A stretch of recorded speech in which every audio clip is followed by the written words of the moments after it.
ভাইরে ভাই, কি আছে এই খিচুড়িতে যে এত এত ভিড়! ১ ঘন্টা ধরে আমি দাঁড়িয়ে আছি। আমি মনে হয় কমসে কম ৪৫ জনের পিছনে ছিলাম।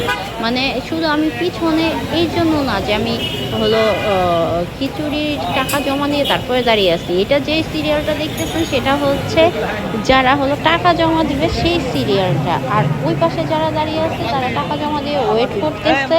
আর কিছু মানুষ দাঁড়িয়ে আছে যারা এখানে বসে খাবে। বসে খাওয়ার তো কোনো ওয়েই দেখা যাচ্ছে না।